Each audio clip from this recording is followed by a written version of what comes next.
Assalamualaikum warahmatullahi wabarakatuh. Saya Andi Muhammad Yusuf Firdaus dari PBI UMY Angkatan 20 dari kelas C.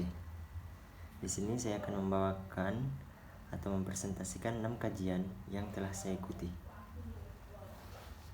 Yang pertama-tama, pada tanggal 6 April 2022 di Masjid Al-Muttaqin Yogyakarta, saya menghadiri sebuah kajian yang membahas tentang bulan suci Ramadan. Yang pembawa kajian menjelaskan bahwa bulan suci Ramadan ialah bulan di mana umat muslim di seluruh dunia melakukan ibadah puasa atau saum dan memperingati wahyu pertama yang turun kepada Nabi Muhammad SAW menurut keyakinan umat muslim.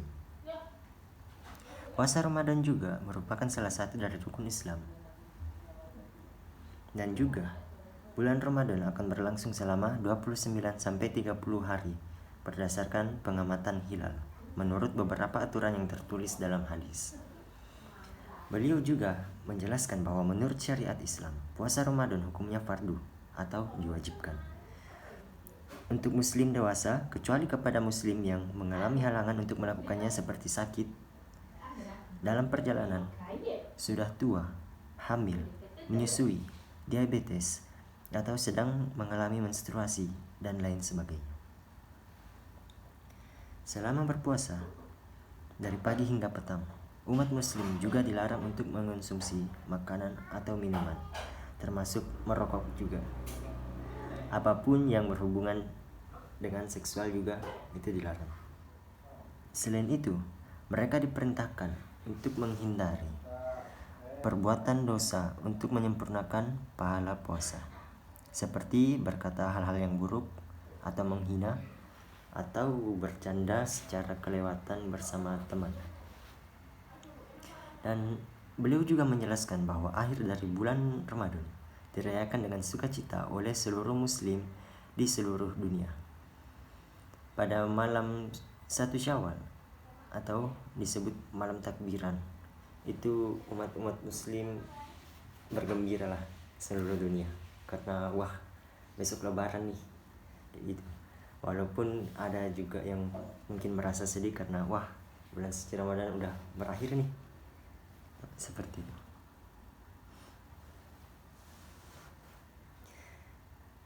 Dan yang kedua, pada tanggal 8 April 2022 di Masjid Asy-Syifa Palopo atau di kampung halaman saya menghadiri sebuah kajian yang membahas tentang keistimewaan pada hari Jumat. Yang pembawa kajian menjelaskan bahwa hari Jumat bisa diibaratkan sebagai hari kemudahan. Hal ini seperti semisal kita telah disediakan sebuah lift untuk naik ke lantai 10. Tapi jika kita tidak memanfaatkan di hari Jumat itu dengan baik, maka seperti kita malah naik tangga gitu, nyari yang susah buat menuju yang buat mendapatkan suatu berkah atau pahala. Nah, kenapa kita tidak memakai lift? Itu tergantung niat kita sendiri sih. Kalau semisal kita niat berbuat baik atau melakukan beberapa hal-hal yang baik juga pada hari Jumat, itu kita diibaratkan seperti langsung naik lift, langsung cepat naik pahala kita. Namun jika semisal kita tidak menggunakan, kayak wah itu benar-benar rugi. Nah, di sini ada beberapa keberkahan jika kita melakukannya, seperti mandi Jumat, memperbanyak bersolawat, memperbanyak membaca surat Al-Kahfi, dan memperbanyak doa. Dan yang ketiga, pada tanggal 11 April 2022 di Masjid Nurul Mukminin di Palopo, kampung halaman saya juga, saya menghadiri sebuah kajian yang bertemakan tentang ikhlas dalam beribadah. Oh iya, ini dibawakan oleh Ustadz Abdurrahman, dan yang sebelumnya dibawakan oleh Ustadz Bahti Arnawir, dan yang sebelumnya yang paling pertama itu dibawakan oleh Ustadz Taufik Rahman. Pada tanggal 11 April 2022 di Masjid Nurul Mukminin di Palopo atau di kampung halaman saya tersebut, saya mengikuti sebuah kajian yang bertemakan tentang ikhlas dalam beribadah. Yang pembawa materi atau Ustadz Abdurrahman lebih tepatnya menjelaskan tentang apa maksudnya ikhlas dalam beribadah. Jadi Allah Subhanahu wa taala telah berfirman dalam Al-Qur'an surah Al-Baqarah ayat 5 yang memiliki arti, padahal mereka hanya diperintah menyembah Allah dengan ikhlas menaatinya semata-mata karena menjalankan agama, dan juga agar melaksanakan sholat dan menunaikan zakat. Dan yang demikian itulah agama yang lurus atau agama yang benar. Ayat tersebut menjelaskan kepada kita beberapa hal, yaitu pertama, Allah hanya memerintahkan makhluknya untuk beribadah hanya kepadanya. Yang kedua, ibadah seorang haruslah ikhlas. Ibadah seseorang harus dengan ikhlas. Artinya bersihnya ibadah kita dari hal-hal yang dapat merusaknya. Misalnya riya dan sum'ah. Keduanya adalah di antara hal-hal yang dapat merusak amal ibadah kita. Ketiga, bukti ibadah kita yang ikhlas adalah melaksanakan sholat dan menunaikan zakat pada waktunya atau pada waktu yang tepat. Beliau juga menjelaskan bahwa dengan ketenangan dan optimistis tersebut yang dibalut dengan ketakwaan kepada Allah Subhanahu wa taala, maka ujian seberat apapun yang kita hadapi, insya Allah akan mampu kita carikan jalan keluarnya dengan baik. Dan yang keempat, pada tanggal 15 April 2022 di Masjid Asy-Syifa di kampung halaman saya di Palopo, saya mengikuti sebuah kajian yang membahas tentang jangan lalaikan sholat berjamaah. Dan materi ini dibawakan oleh Ustadz Fadil Yunus. Beliau menjelaskan bahwa yang dimaksud dengan sholat berjamaah adalah sholat bersama yang sekurang-kurangnya terdiri dari 2 orang, yaitu seorang imam dan makmum, di mana seorang makmum harus mengikuti perbuatan imam dan tidak boleh mendahului setiap gerakannya. Sholat jamaah sendiri memiliki hukum fardu kifayah atau fardu kifayah. Akan tetapi, sebagian ulama yang lainnya menyatakan bahwa hukum sholat berjamaah adalah sunnah muakkad. Beliau juga menjelaskan bahwa adapun sholat yang dianjurkan untuk dikerjakan secara berjamaah adalah sholat wajib, seperti sholat 5 waktu contohnya, maupun sholat sunnah seperti sholat hari raya Idul Fitri atau Idul Adha, sholat tarawih, sholat witir, dan sholat istisqa, sholat gerhana, dan sholat jenazah.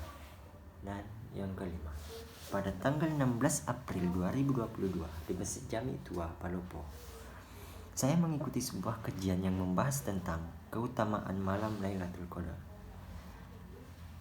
Materi ini dibawakan oleh Ustaz Asgar Marzuki. Beliau menjelaskan bahwa Lailatul Qadar adalah malam yang lebih baik daripada 1000 malam. Beliau mengatakan bahwa para ulama silang pendapat mengenai kapan tepatnya malam Lailatul Qadar jatuh. Pendapat mayoritas ulama, malam Lailatul Qadar jatuh setiap tahun. Dan ada yang mengatakan malam Lailatul Qadar jatuh pada satu hari di antara 10 tanggal terakhir bulan Ramadan.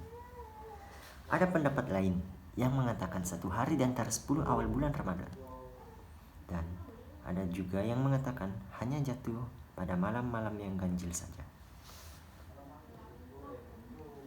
Beliau juga mengatakan bahwa Allah Subhanahu wa taala telah merahasiakan tentang malam Lailatul Qadar kepada umat manusia agar mereka senantiasa bersungguh-sungguh dalam beribadah di malam-malam Ramadan, berharap agar bisa menemukannya.